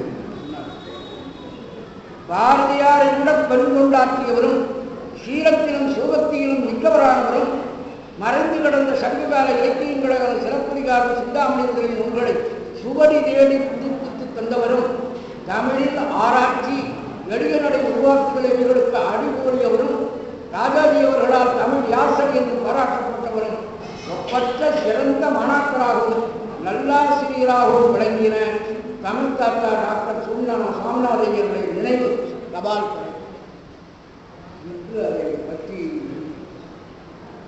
அளவுக்கு நவநீத சபாரதி தமிழ் தாத்தா உயர்சாவை பற்றி பாருங்கள். ஐயர்களை பற்றி சுப்பிரமணிய பாரதியார் குறிப்பாக காண்பித்தார். காணாத நூல்களை கண்டெடுக்க வல்லார், கண்டெடுக்கும் மாணாத பாடம் அறிந்து ஒதுக்க வல்லார் இனி யார்? மாணாத பாடம் அறிந்து ஒதுக்க வல்லார் யார்? மற்ற நூலில் போனாத கருத்தை அறிந்து உரையேற்றி எங்களுக்கு கொடுப்பார் யார்? வானாரை தமிழ் கழித்து மறு சாமிநாத எங்கு மறைந்தாலும் எழுதப்பட்ட பாடம். அவர் நான் என் மனம் போலவாறு நூல்களை நான் பதிப்பித்தவன் அல்ல, அதில் என்ன இருக்கோ அதை அப்படியே பதிப்பித்தேன் என்று தன்னுடைய பதிப்பில் ஒரு பதிப்பில் அவர் செய்ய ஆண்முறை எழுந்த அடையோருக்கும் ஆண்மையோருக்கும் கருத்துரைத்தோருக்கும் பார்ப்பார் தப்பிய கொடுமையோருக்கும் வடுவாய் மறைந்தின் கடுவாய் மூலம்னு அறம்பாடுது. இந்த பகுதியை பின்னாலே வந்தவர்கள் புறவர் தப்பிய கொடுமையோருக்கும் இருக்க வேண்டியது, இதை பார்ப்பார் தப்பிய கொடுமையோருக்கும் என்று மாற்றிவிட்டார்கள். பதிப்பு செய்வதற்கு முன்னாலே அது எங்கிருந்து அந்த ஏற்றுச்சுவடிகள் கிடைத்தது, எத்தனை ஏற்றுச்சுவடிகளை ஐயர்கள் பார்த்திருக்கிறார்கள், அந்த சுவடிகளில் கொண்ட பாடம் என்ன பாடம் என்பதை தெரிந்து இது பரிமீறல் ஒரு காலத்தையே திருத்தப்பட்டது என்பதை தெளிவு என்று ஒரு வார்த்தையை கூட நான் மறைய ராஜத்துக்காக திருமுறைகளை பதிப்பிக்க வேண்டும் என்று தேவாரம் முழுவதற்கும் சந்தி பிரித்தேன். அந்த சந்தி பிரித்த பாடப்பகுதி தான் பிரெஞ்சு இன்ஸ்டியூட்டில் வெளியிட்டார்கள். பிரெஞ்சு கலைக்கழகத்தில் அதை வாங்கி வெளியிட்டார் கோபாலயம். அது அது நான் பிடித்த பாடம் தான் அந்த சந்தி பிரித்து கொடுத்தேன். அதுக்காக பிரெஞ்சு இன்ஸ்டியூட்டுக்கு முதல்ல ஒரு தடவை போய் அங்கே இருந்த தேவார சுவடிகளை எல்லாம் பார்த்தேன். அப்போ பார்த்த பொழுது இந்த சந்தேகம் எனக்கு வந்தது. பார்ப்பார் தப்பிய கொடுமையோர்க்கும் என்ற ஐயர் அவர்களுடைய புறநானூற்று பதிப்பு சொல்கிறது. சந்தித்த அந்த கொடுமையோர்க்கும் என்பதை திருத்திவிட்டார்கள் என்று சொல்லுங்கள். இது எது உண்மை என்று பார்ப்பதற்காக அங்கு இருக்கிற திருக்குறள் கவிஞர்களுக்கு உரைத்தொழிகளை எடுத்து பார்த்தால் அதெல்லாம் உறவர் தப்பிய கொடுமையோர்க்கும் என்று இல்லை, பார்ப்பார் தப்பிய கொடுமையோர்க்கும் என்றால் அந்த பாடம் இவர்கள் இப்படி திருத்தப்பட்டது என்று சொன்னால் அதுக்குரிய சுவடி எரியாத ஒன்றை காண்பித்தாக இருக்கும். இன்னொரு ஐயர்களுடைய குறிப்பில் அப்படிப்பட்ட குறைபாடுகளை சொல்லுவதற்கு இடமில்லை என்பதற்காக என்றால் அவர் முன்னாலேயே இந்த சுவடிகளில் அவர்கள் பரிசோதித்த சுவடிகள் இன்றும் இருக்கிறது. எந்தெந்த நூலை பதிப்பிப்பதற்கு எங்கெங்கெல்லாம் கையெழுத்து பிரதிகளும் சுவடிகளும் கிடைத்தனவோ அந்த சுவடிகள் இன்றும் பாதுகாக்கப்பட்டு விவசாய நூலகத்தில் வைத்திருக்கிறோம். சந்தேகம் இருந்தால் அங்கே வந்து பார்த்து கொள்ளலாம். அவர் தப்பு செய்தாரா, அவர் செய்தார். இதெல்லாம் பலர் தமிழ் அறிஞர்களில் பலர் ஏதோ ஒரு குறை சொல்ல வேண்டும் என்பதற்காக எதையாவது சொல்வார்கள். எல்லாத்தையும் நோக்கினால்தான் உண்மையிலே அவர் உங்களிலே இறங்கி படித்து பார்க்கிறவர்கள்தான் ஆகியோர்கள் பட்ட சிரமம் என்ன என்பது நமக்கு தெரியும். வெறுமனே வாய்ப்பு மாங்காய் போயிட்டு வெளியில சொல்லிட்டு போயிட்டா அது ஒன்றும் ஆகாது. இந்த நிலையில ஐயர் அவர்கள் சிந்தாமணியை பதிப்பிக்கின்ற முயற்சியில் எடுத்துக்கொண்ட பெருமையினாலே நாம் சிந்தாமணியை இப்போது சுலபமாக பெற்றுக்கொள்கிறோம். சிந்தாமணியை பற்றி அதனுடைய சிறப்புகளை பற்றி இங்கிருந்தாலும் நாம் இந்த இடத்துல பார்த்துக்கொள்கிறேன் என்றால் நம்முடைய மனம் அவர்கள் சிந்தாமணியின் போல மாமனும் மருகனும் போல அந்த எருதுகள் ரெண்டும் ஒன்றா போல சொல்வார்கள். மாமனும் மருகனும் போலும் ஜோடி சேர்க்கிறதுக்காக எவ்வளவு சிரமப்படுவார்கள் தெரியுமா விவசாயிகள்? இப்படி காளைகளை கொண்டு வந்து அந்த ஜோடி சேர்க்கிறதுக்கு கொம்பு ஒரே மாதிரி இருக்கணும், நிறம் ஒரே மாதிரி இருக்கணும். சொல்றார் மாமனும் மருகனும் போலும் மாண்புகிறார். இன்னும் செந்தாமரையில் உறங்குகின்ற அண்ணம்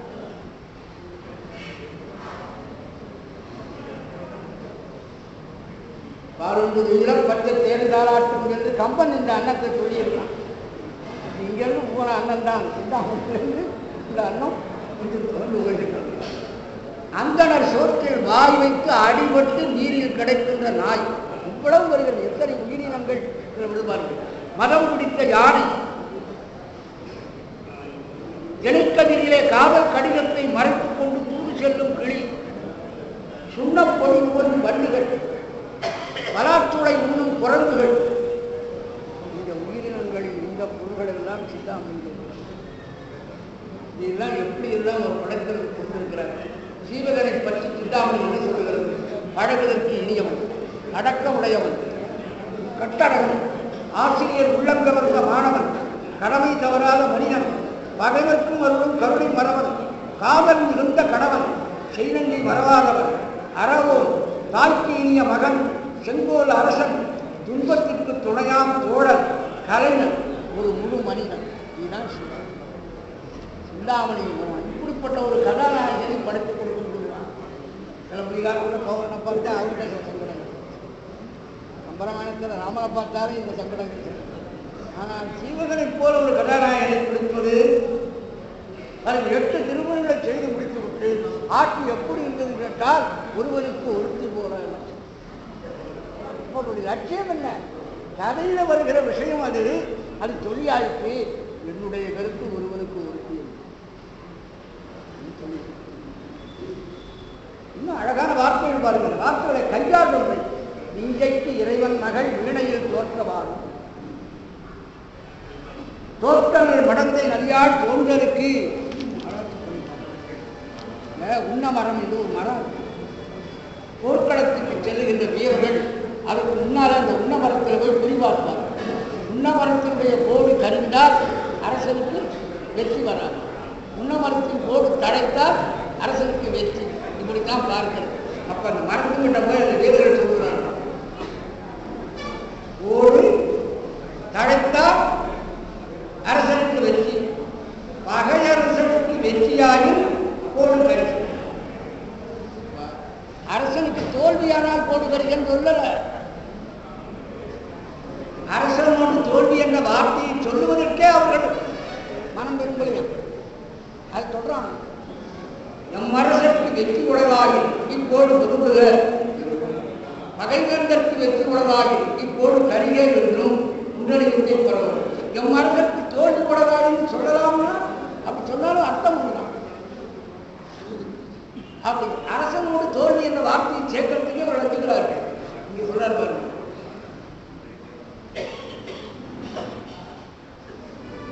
தோற்றனல் நெல்லியாள் மடந்தை, அவள் தோற்றாள். சீவகன் வென்றான் என்று சொன்னால் அதை கூட ரொம்ப கௌரவமா இருக்கேன், பெருமையா இருக்கேன். அதுக்கு உரை எழுதினார் ஆசிரியர். ஒரு மகளிரை வென்றான் என்ற சிறப்பு. கல்யாணத்தில் தேங்காய் உடைப்பாங்க, பெண்ணுக்கு 2 கையாலும் தேங்காயை பிடிச்சிக்கலாம் பர்மிஷன். ஆனால் ஆண் ஒரு கையாலும், இதே ஆண் தேங்காயை 2 கையாலையும் பிடிக்க முடியாது, ஒரு கையால் தான் பிடிச்சுக்கணும். பெண் 2 கையாலையும் அதை பிடிக்கலாம். இங்கு நடக்கிற நிலைமை இங்கு சொல்றார் அவர். இன்றைக்கு இறைவன் மகள் வீணையில் தோற்றாள், ஆனால் சீவகன் வென்றான் என்று ஒரு பெண்ணை போய் ஜெயிக்கிறது என்று ஒரு புரிய இருக்கிறார். வார்த்தைக்கு கீழே விளக்கெழுகிறார் பாருங்க. ஒரு மகளிரை வென்றான் என்றால் மரபு அன்மை தோற்றவாகும். எட்ட இடமெல்லாம் அனுபவிக்க வேண்டிய இடங்கள். ஒரு இலக்கியத்தை எப்படி அனுபவிக்கிறோமோ அந்த மாதிரி அனுபவிக்கக்கூடிய ஒரு இது நோக்கு என்கிற உறுப்பை பற்றி நான் முதல்ல சொன்னேன். பாடலுடைய பாடல் ஒன்றாக இருக்கும். 290வது பாடல்ல சச்சந்தனை மந்திரி மாநாகம் உடல் எண்ணிற்று அப்படின்னு இந்த கட்டையங்காரன் சச்சந்தனை அழித்த சிறப்பை சொல்லுகிற பொழுது மந்திரி என்கிற மாநாகம் சச்சந்தனை விழுங்கிற்று அப்படி 290வது பாடல் முதல்ல 3000 பாடல்களுடைய சித்தாந்தில முதல்ல 290வது பாட்டை சொன்னவர் ஞாபகமாக முன்னால போய் 2324வது பாட்டில் கவுப்படுத்த நாகம் பல்பகல் கழிந்த வின்றை நாகம் தன்னை வாய் ஓர்ந்து ஓர்ந்த ஓர் மடகதிர் என்று செய்வது அந்த இடத்துல வருகிறது. பாருங்கள் எவ்வளவு தூரம் கழித்து அதை திரும்ப கொண்டு வந்து காண்பித்திருக்கிறார். இந்த நாகம் கதை முதல்ல வந்திருக்கிறது, அது கடைசியில் வருகிறது. இதுதான் நோக்கு என்று சொல்வார். பாட்டின் முடிவும் ஒன்றாக இருக்க வேண்டும். இது திரும்பி பார்க்கக்கூடிய நோக்கு இலக்கணமாக உலகம் நோப்ப வரலிருந்து திரிந்தது பலர்வன் நாள் நீரே கிளம்புகின்ற ஞாயிற்றை முதல்ல சொன்னவர் விழும் என இடிதரும் அருவி பழம்பு சோலை மலையிடம் விழுதரும் அருவி கீழே இறங்குகிற அருவியை காட்டுகிறார். மேலே ஏறி கீழே இறங்கினால் அது ஒரு வட்டமாக. இதுதான் நோக்கு. பாட்டின் பொருளை பொருத்தமாக செய்யும். இது மாதிரி பல இடங்களை நாம் எடுத்து காட்டலாம். இதெல்லாம் பின்னால் இருந்த பல காவியங்களுக்கு எடுத்துக்காட்டலாம். சில வழக்குகள் சிந்தாமணிக்கின்றே சில வழக்குகள் இருக்கிறது. நெருங்கி ஈன்ற பழம் முள்ளுன்னு சொல்லுவாங்க. ஒரு சுருக்கமான வார்த்தை முள்ளுன்னு சொல்லிட்டு போகலாம். அது நெருங்கி ஈன்ற பழம். பருப்பு சோற்றுக்கு அவர் சொல்லுகிற பெயர் வண்ணச் சுவையம்.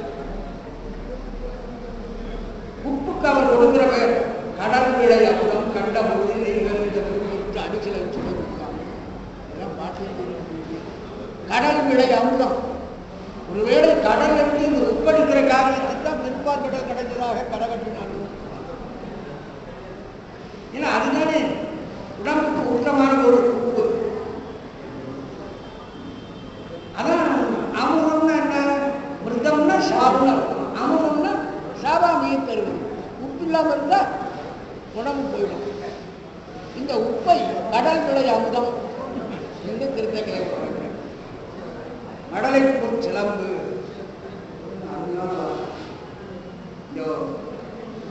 பூந்தின்பதை பற்றி ஒரு இடத்துல அவர் சொல்றாரு. இழுதந்த வெள்ளிடந்து செத்தடிக்கே ஏட்டைப்பட்டு இறுதி போர்த்த பள்ளெண்ணும் மன்னனத்தன் ஓட்டை மரச் செய்ய ஏழார் பால் போன்று உருகி அம்பூரும் நல்லறத்தை ஓர்கிறார்.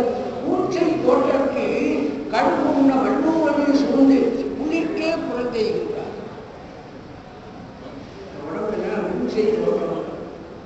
மாமிசத்தினாலே செய்யப்பட்ட வீடம். கழுகு உண்ண வள்ளுவரனை சூழ்ந்து முன்னால் கழுகு சாப்பிடுறதுக்காக பறவைக்கு பாதுகாப்பு அளிக்கிறார்கள் இவர்கள். தங்களுக்கு பாதுகாப்பாகிய அறத்தை செய்யாமல் உடம்பை பறிக்கெடுத்து பறவைக்கு உணவூட்டுகிறார்கள். இந்த வருகிற ஓட்டை மரச்செவியர், மூச்சை கோட்டம், இதெல்லாம் புதிய ஒரு வார்த்தை தொடர். இந்த தொடர்கள் ரொம்ப அருமையாக அமையும். இதே போல கவசத்துக்கு உடம்புக்கு ஈடு, உடம்பின் மேல் இடப்பட்டது, அது உடம்புக்கு ஈடு. இதை வச்சுத்தான் அங்கே ஈடுத்துறை என்பது. அதாவது பாடலை பாதுகாக்கின்ற கவசம் அந்த உரை, அங்கே ஈடு என்பதை பயன்படுத்தும். இங்கே கவசத்தை வீரர்களுக்கு உடம்புக்கு ஈடு என்று அவர் காட்டுகிறார். ஒரு வர்ணனை வருகிற பொழுது அந்த வர்ணனை ரொம்ப அழகாக எப்படி செய்யறது, இந்த வர்ணனை முறையை பின்னால் சேர்க்கிறார் பல இடங்களில் பயன்படுத்தி இருக்கிறார். ஒருத்தரை பற்றி சொல்லுகிற பொழுது அவர் எப்படி இருக்கிறார் என்பதை முதல்ல இருந்து கடைசி வரை எப்படி காட்ட வேண்டும் பாருங்க. சுரமஞ்சேரியார் பக்கத்தில் கிழவனாக வடிவமெடுத்து வருகிறார். பெண்ணாடை உடம்பினம், எதிர்த்த மொழியன், நுண்ணவிர் அறுவையன், உசிந்த நோக்கினன், கண்டவிர் உடையினன், கைத்தண்டு உண்டினன், பெண்ணலன் காதல் தேவும் ஆகும். இந்த பாட்டை நீங்கள் படிக்கிற பொழுதே இந்த கிழவன் நடக்கிற மாதிரி அந்த இசையையும் அதுக்கேற்றபடி அமைத்து கிழத்தனமான ஒரு வேஷத்தை மேற்கொண்ட சீவகன் இப்பொழுது அந்த கிழவன் நடக்கிற மாதிரியே அந்த பாட்டை கொண்டு போயிருக்கிறார். இதெல்லாம் பாட்டு பாட்டு அனுபவம், தளர்ச்சி, தடுமாற்றம், நடுக்கம், இவ்வளவும் அந்த பாட்டிலேயே இருக்கிறது. உங்களுக்கு எல்லாருக்கும் தெரியுமா, ஐயார் துணையை காட்ட பாட்டினுடைய கதை உங்களுக்கெல்லாம் தெரியும். ஆனால் அது எப்படி திருத்தத்தை அவர் அமைத்திருக்கிறார். கையால் புதுத்துணையை காட்ட கயற்கண்ணால் அவனை காட்டாள். அங்கே அவனுடைய மனைவியை சொல்லல, கயற்கண் என்று ஏன் சொல்றோம்? கயல் புரளும் தன்மை உள்ளது. இவ புரளுத்தி பேச போகிறாள்.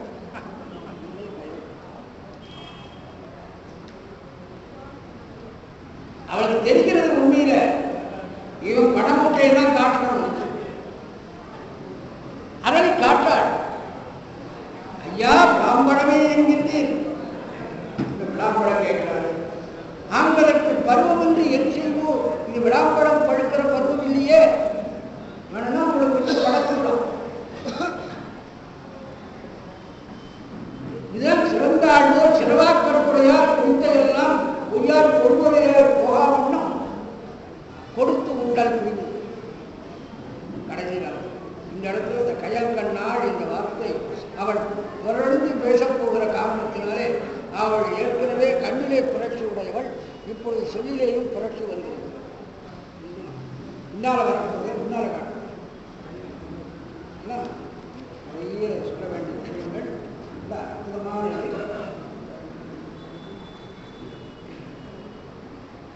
ஒன்றாக உட்கவேர் ஊட்டி யாக்கைச் செரும்புது நன்றாக நல்விரத சென்னல் வித்தி ஒழுக்க நீர் குன்றாமல் தாம் கொடுத்து ஐம்பொறியின் வேலை காத்து ஓம்பின் எல்லாரும் வீட்டின்பம் உழைக்கும் இன்னோர் உலகின்றே. எந்த சமயத்தவர்களும் ஏற்றுக்கொள்ளும் எந்த பிரச்சனையும் இல்லை. இதை மறுத்திருக்கு எந்த சமயத்தவர்களாலும் வேண்டாம். இப்படி எப்போ யாருக்கு ஏன் மோட்சம் கிடைக்கும்? மோட்டம்னு சொன்னால் எங்கிருந்து கிடைக்கும்?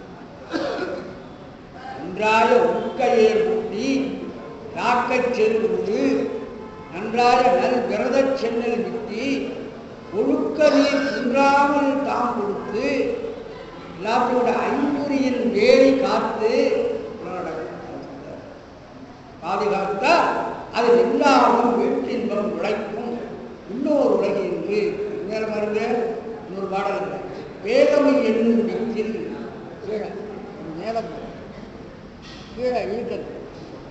வேதமை என்னும் வித்தில் பிறந்து அறியாமை என்கின்ற நிலையிலே பிறந்து பின் வினைகள் என்னும் வேதனை மரங்கள் நாரி வினைகளாகிய வேதனை தரக்கூடிய மரங்கள் அறிய தோன்றுகிறது. வேட்கை வேர் விழுந்து வேட்கை பொருள் பற்றி அந்த வேர் ஆழமாக போகிறது. முற்றி காதலும் கழிப்பும் என்னும் கவடு விட்டு அது காதல் மகிழ்ச்சி என்கின்ற கடைகள் உண்டாகிறது. அவலம் புத்து மாதுயர் விடுமை காட்டு பெரிய துன்பத்தை தரக்கூடிய சிக்கல்களையே தாயாக பெற்றிருக்கிறது. மரணமே கருது. மேலே போகிற பொழுது வீட்டின்பத்தை இது விளைக்கும் என்பதை சொல்லுகிற பொழுதும் அது கீழே கீழே ஒரு மனிதனை இறக்கி கொண்டு போகின்றது எப்படி என்பதை சொல்லுகிற பொழுதும் ரெண்டு பாடல்கள் தான். இவ்வளவு தூரம் அது வந்து ஏன் பாட்டை பாருங்க. இச்சை வித்து முதிர்ந்தொடி யான் என பெயரிய நச்சு மாமரம் நன்மிக கிடைக்கும். இச்சை வித்து முதிர்ந்தொடி யான் என பெயரிய நச்சு மாமரம் நன்மிக கிடைத்து பொய்யன் கவடுகள் போக்கி பொய்யென்கின்ற கடைகளை போக்கி பாவ பல்தடை பரப்பி பூயன கொடுமை அருந்தி கடுமை மலர்ந்து துன்பப் பல்காய் தூக்கி இன்று மரணம் படுத்து நரவிடை விழுந்து தமக்கும் பிறக்கும் உதவார்கள். பார்த்து சிந்தாமணி படித்து வந்த சிந்தாமணி பட்டினத்தடிகளுடைய திருமணி பாடல்கள் எழுதுவதற்கு முன்னாக அவர்கள் அந்த நூல்களை எல்லாம் படிக்கிற பொழுது அதை படித்த அந்த அனுபவத்தை நாங்கள் பாடல்களாக எழுதுகிறார்கள். பல தமிழர்களுக்கு சிந்தாமணி எடுத்துக்காட்டாக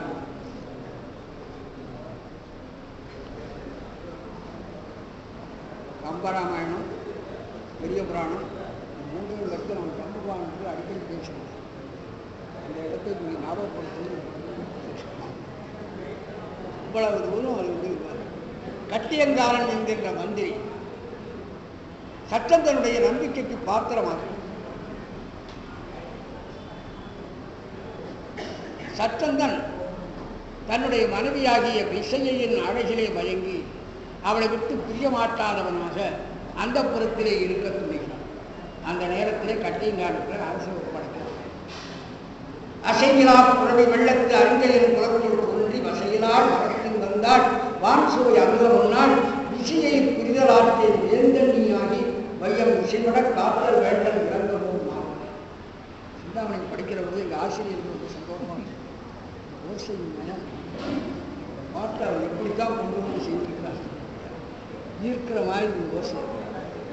இன்னும் சொல்ல போனால் கம்பனை போல நளினம் இருக்குன்னு கூட சொல்ல முடியாது. ஆனால் ஏதோ ஒரு ஆண்மைத்தன்மை அந்த ஈர்ப்பு நம்மை அதுக்கிட்ட போயிட்டு ஒரு பாட்டு நம்ம விட்டு போகாது. சில பாடல்களை படிச்சிங்கன்னா ராத்திரி 1 மணி 2 மணி வரைக்கும் கூட படித்து நம்ம கண்ணீருக்கு தண்ணி வரும். அப்படி படிச்சுட்டு நூல் சொல்றார். அப்போ சட்டங்கள் சொன்னதை கேட்டு கட்டியங்காரும் அதை ஏற்றுக்கொள்கிறார். அந்த நேரத்தில் இன்னொரு அமைச்சர் நிமித்திகள் என்பவன் அதை மறுக்கிறார்.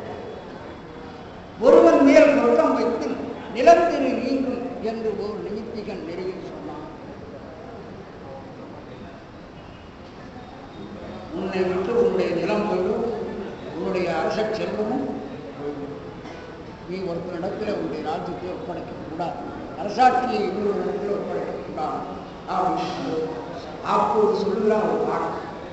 எனக்கு உயிர் என்ன பண்ணார் என்னால் பிறவையில்லை முனைத்திறம் முழுக்கி முன்னே முயவர் வரவுகிறார். தனக்கு யான் தகவல் செய்தேன், நான் செய்து செய்தேன். எனக்கு உயிர் போல சிறந்தவன் என்னை தவிர வேறு யாரும் அவனுக்கு ஒரு பொருட்டாகவே தெரிய மாட்டான். என்னதான்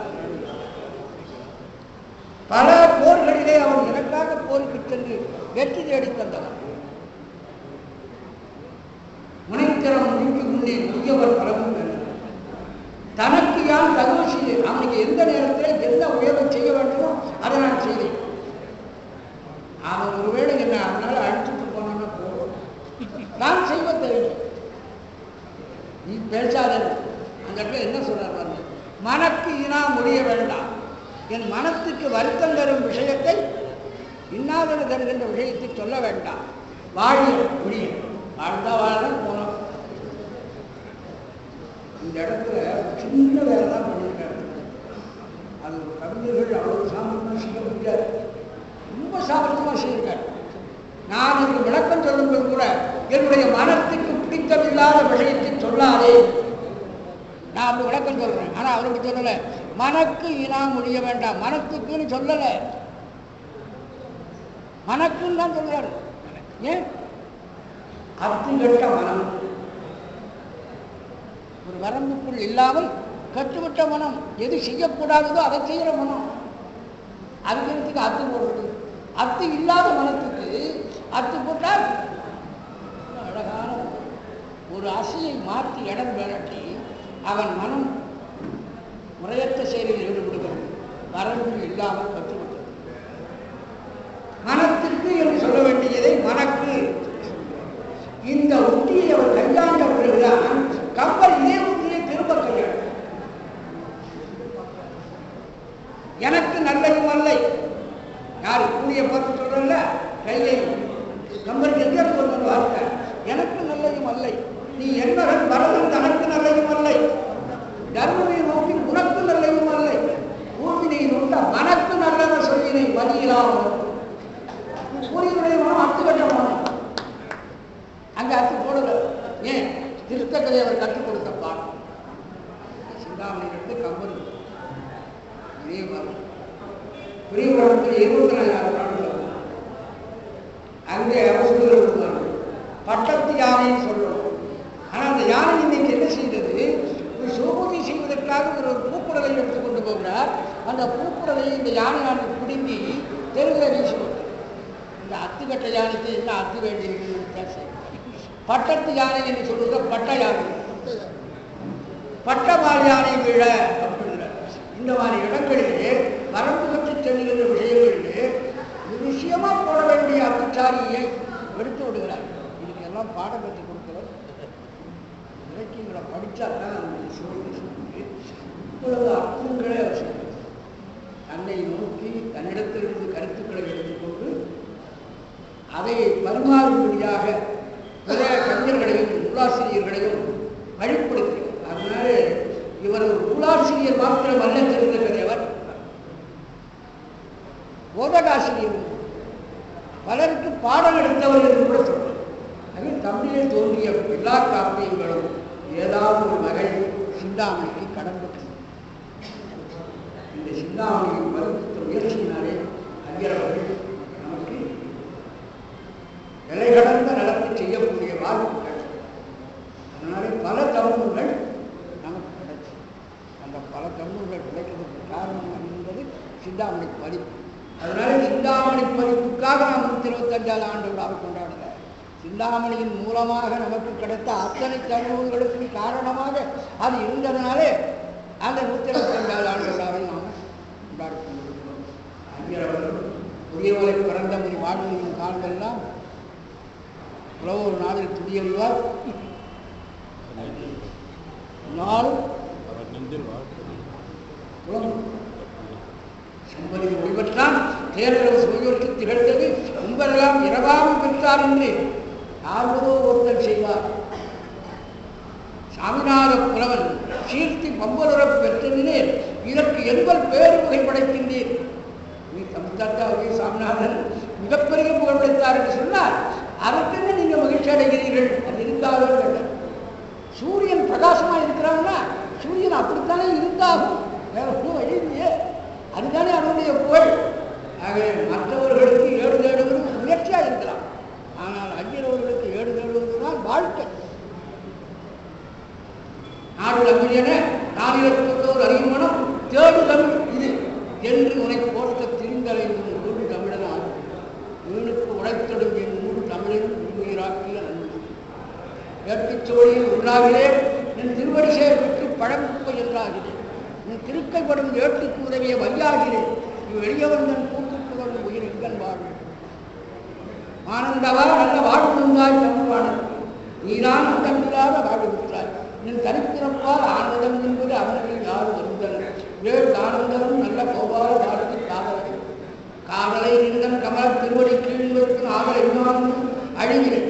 நானும் தமிழ் மறைந்த வேதனை தீர அவ்வேதனை நான் வரை செய்கின்ற ஒரு சாதனை யாரும் செய்யவில்லை. சாதனை வந்து இப்பொழுது 125 ஆண்டுகளுக்கு பிறகு கூட நம்மால் நினைக்க முடியும். தமிழ் உள்ளாடாமல் ஐயரவருடைய பெயர் இன்னும் செம்மொழி தமிழாகும் என்று நாம் சிறப்பாக சொல்லிக் கொண்டிருக்கிறோம். என்றால் செம்மொழி தமிழாகும் என்னுடைய பயிலரங்குகளில் நான் அடிக்கடி கலந்து கொள்கிறேன். இப்பொழுதுதான் சமீபத்தில் எதிராஜி மகளிர் கல்வி வருகின்றேன். அப்பவும் இதை சொன்னேன். ஐயர் அவர்களும் இத்தகைய சிந்தாமணி மணிமேகலை சிலப்பதிகாரம் போன்ற பதிப்புகளும் வரைகிறீர்கள் என்றால் நீங்களெல்லாம் செம்மொழி தமிழாகத்தை அமைத்து அதில் ஏராளமான பணியிடங்களை நிரப்பலாம் முடியாது. இதுக்கெல்லாம் காரணம் இது ஐயர் அவர்களும் அவருடைய பதிப்பு முயற்சி. அவரை போற்றுவது என்பது நாம் நம்மை நாமே போற்றுவது, நம் தமிழை நாம் போற்றுவதாக ஆகும் என்று சொல்லி இந்த பெரிய வாய்ப்பை கழித்து என்னையும் ஏற்றுக்கொண்டு உங்களின் ஒருவனாக பாவித்த உங்கள் அனைவருக்கும் என்னுடைய அன்பு கலந்த நன்றிகளை